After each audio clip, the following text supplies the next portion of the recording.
Home Assistant's second release of 2025 is here, with 2025.2 arriving on February 5th. The big new feature this month is, once again, better backups.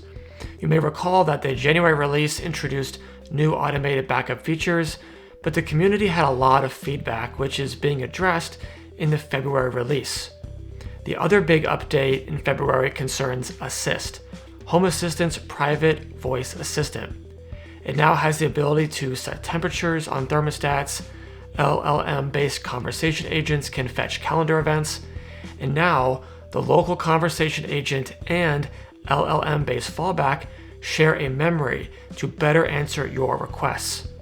I'll walk through all the big updates so you know what to expect and how your smart home may benefit. Just remember that I'm testing the beta release, so it's possible that the final release may look a little bit different. If you're new here, my name is Michael Leen, and this channel is all about how tech can make you more productive, especially through home automation, with new videos every week. Let's start with the updated backup experience for Home Assistant, and there's actually a lot to cover. In the prior release, all backups were encrypted by default. While this does offer security improvements, it makes them harder to use if you use backups to access or restore single files.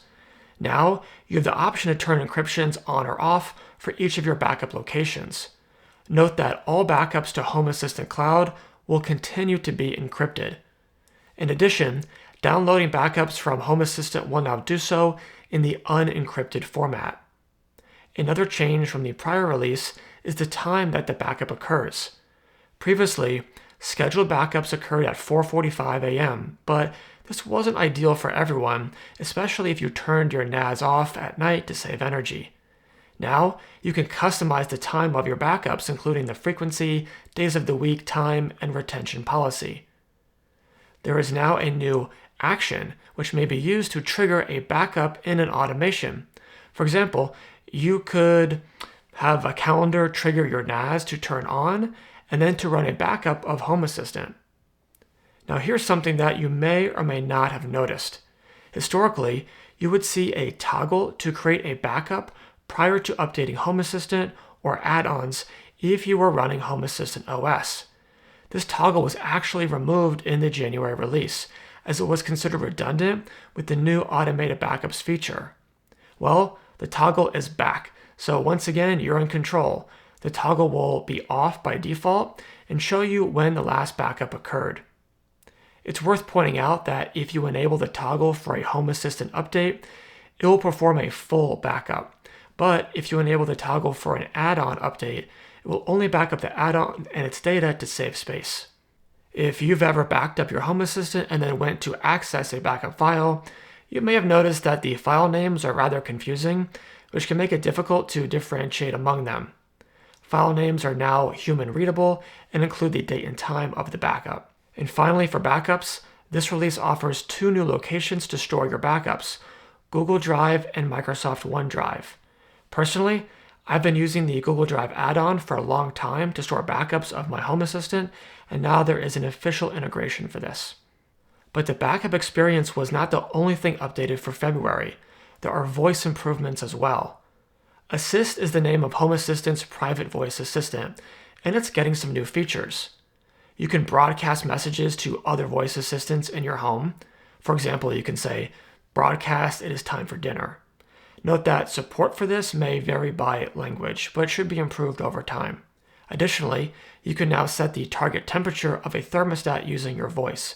For example, set the temperature to 67 degrees or something more logical if you use Celsius.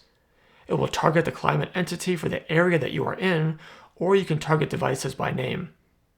There are also improvements with LLMs. Previously, LLM-based conversation agents could not fetch calendar events, but this is no longer a limitation. Just make sure you expose your calendar entities to Assist for this to work. Even more helpful for me is that history is now shared between your default conversation agent and its LLM-based fallback. To me, having a local conversation agent fall back to an LLM only when the local agent cannot handle my request is a great feature. But there was a problem with this. The local conversation agent and the LLM-based fallback did not share a memory.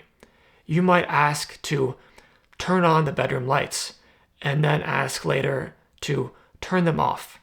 The former was handled by the default agent, but the follow-up request was processed by an LLM-based agent who did not understand since history was not shared between them. Now, it is. As always, check out the list of new integrations and breaking changes to see what matters to you. Otherwise, that's what you can expect with the Home Assistant 2025.2 release in February. I'm always impressed with how the developers respond to community feedback, and the continued updates to how backups are handled are a clear testament to that. Let me know if this was helpful by giving it a like, leaving a comment, and subscribing. Thanks so much for watching, and I'll catch you in the next one.